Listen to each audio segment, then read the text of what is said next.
Все, кто только начинают играть в Genshin Impact, сталкиваются с тем, какое оружие дать аниме-путешественнику, какие дать ему артефакты, стоит ли вообще прокачивать данного персонажа.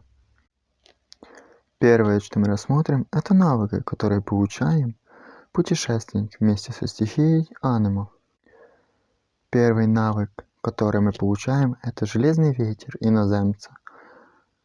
Быстрыми нажатием можно нанести до 5 последовательных ударов мечом. Долгим же нажатием производится серия обычных ударов.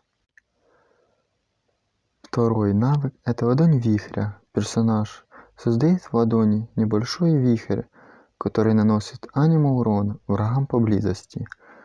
При удержании кнопки навыка постепенно увеличивается площадь поражения и урон. По окончанию вихрь взрывается, отталкивая врагов. Навык поглощает рассеянную стихию и наносит дополнительный урон в соответствии с элементом.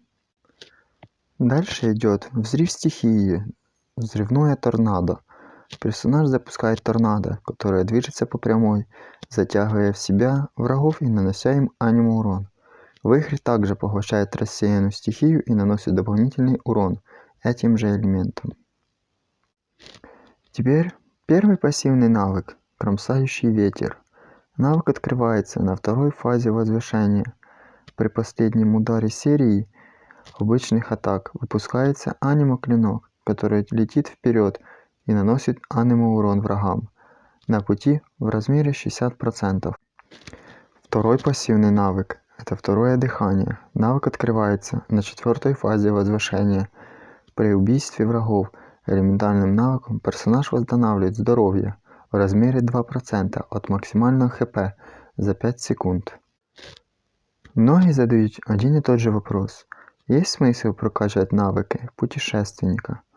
Это, разумеется, только мое мнение, но можно сказать, что на навыках особо зацикливаться не стоит, из-за того, что скорее всего вы измените стихию, да и сама аниме-путешественник полезен лишь в начале, в будущем его редко используют. Ресурсы, которые нужны для прокачки, вы видите у себя на экранах. Теперь поговорим о созвездии. Предупреждаю, что созвездие путешественника прокачивается в основном по мере прохождения сюжетных квестов. Первый уровень созвездия – бушующий ураган. Улучшает ладонь вихря, с помощью которого теперь можно затягивать врагов и предметы в радиусе 5 метров. Второй уровень созвездия – вздымающий вихрь, увеличить восстанавливаемую энергию на 16%. Третий уровень созвездия – режущий торнадо, увеличивает уровень навыка взрывное торнадо на 3. Четвертый уровень созвездия – хранящий бриз, уменьшает получаемый урон на 10% во время действия навыка ладонь вихря. Пятый уровень созвездия – звездная круговерть, увеличивает уровень навыка ладонь вихря на 3. И последний, шестой уровень созвездия – понижает аниме-сопротивление противника, получивших урон от навыка взрывное торнадо на 20%. Если произошло поглощение стихии, то также понижает сопротивление к поглощенному элементу на 20%. В случае с путешественником, от вас тут мало что зависит. Можно сказать, что оно прокачается само собой, если будете двигаться по сюжету. Теперь поговорим о артефактах. Какие же артефакты давать аниме-путешественнику? Самые рекомендованные артефакты – это сет артефактов «Изумрудная тень». Если у вас возникли какие именно проблемы со сбором аниме-сета, то можете использовать 2 артефакта из сета «Изумрудная тень» и минимум 2 артефакта из сета «Конец гладиатора» или «Воспоминания Семинавы». Следующий вариант несколько хуже, но все равно работает. В него входят минимум 2 артефакта из сета «Конец гладиатора» и минимум 2 артефакта из сета «Воспоминания Семинавы». И последний вариант сконцентрирован на мастерстве стихии. В него входят минимум 2 артефакта из сета «Изумрудная тень» и минимум 2 артефакта из сета «Странствующий ансамбль». Рекомендована основная характеристика Для цветка это ХП, для пера – атака. Для часов это восстановление энергии. Для кубка – бонус к крайнему урону. Ну а для короны – шанс крита или сам крит урон. Ну как вы заметили, все перечисленные варианты – это артефакты минимум 4-звездной редкости. В начале игры такие артефакты не достать. Так что на сетах артефактов особо концентрироваться не стоит. Так что ставьте артефакты только по основным характеристикам, которые вы видите сейчас на своих экранах. В качестве оружия лучше всего подходит рассекающий туман, безумные основные статы и море бонусного элементарного урона в пассивке. Меч подходит любому элементарному ДД. Путешественник не исключение, вопрос только зачем. Получить этот меч можно только через молитву. На втором месте будет оскверненное желание. Базовые статы средние, а вот пассивка увеличение урона и шанс крита элементарного навыка. Что и делает этот меч столь сильным для данного персонажа. Получить этот меч можно только в награду за задание в событии Принц Мега и Дракон. Дальше я поставил Кромсатель Пиков. Аниме ГГ страдает от недостатка статов, и этот меч заливает просто море силы и атаки, требуя наличия активного щита. Получить этот меч можно только через молитву. Дальше я поставил Стальное Жало. Отличная пассивка, увеличенный урон при нанесении элементарного урона. Да и мастерство стихии нам более чем полезно. Получить этот меч можно только через ковку в кузнице. Дальше я поставил Церемониальный меч. Пассивка позволяет использовать два элементарных навыка подряд. Да и энергия с ним восстанавливается очень хорошо. Получить этот меч можно только через молитву. Дальше я поставил Меч Фамония. По сути, оружие, которое можно заливать много энергии. С ним можно бить врагов автоатаками. Получить этот меч можно только через молитву. Последнее, что следует отметить, это в какой же отряд ставить путешественник. Для путешественника есть несколько отрядов, рассмотрим все их преимущества и недостатки перед другими. В первый отряд входят такие персонажи, как Сяо, путешественник, Сянлин и Беннет. Особенность данного отряда является то, что этот отряд невероятно дешевый под Сяо.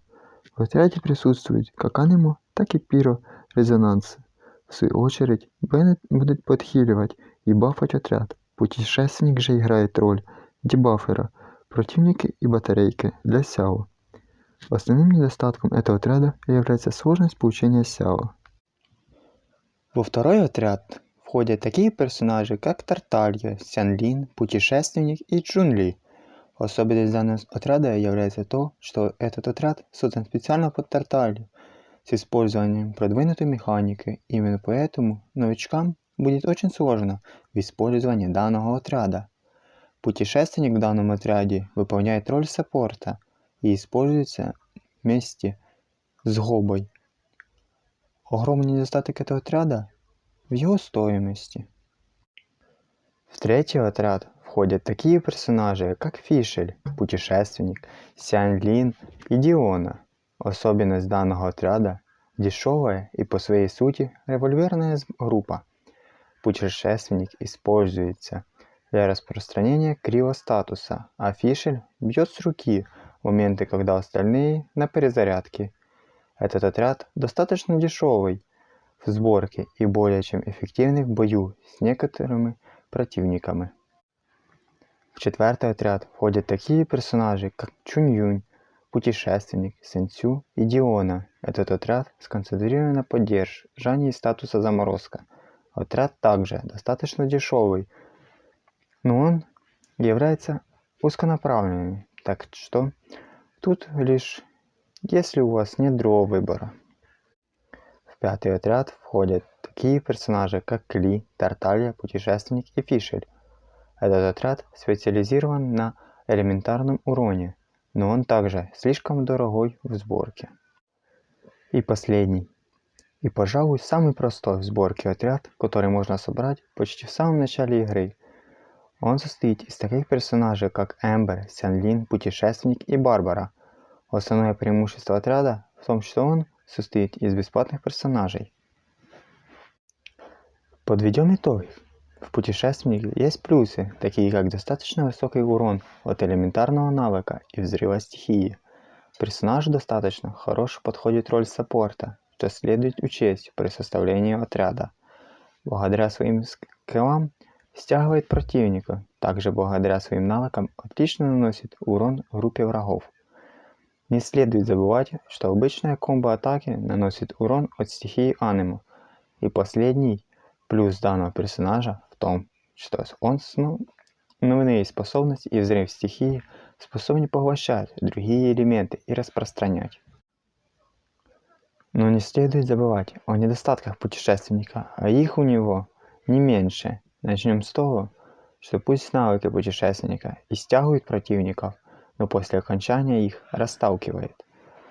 У персонажа достаточно низкие боевые статы, как для 5-звездочного персонажа. Иногда случается так, что ульта улетает не в ту сторону. После того, как ульта поглощает другую стихию, она перестает раздавать дебаф из сета «Изумрудная тень». И последнее, элементарный навык заставляет персонажа стоять неподвижно, что в свою очередь позволяет легко его прервать противнику.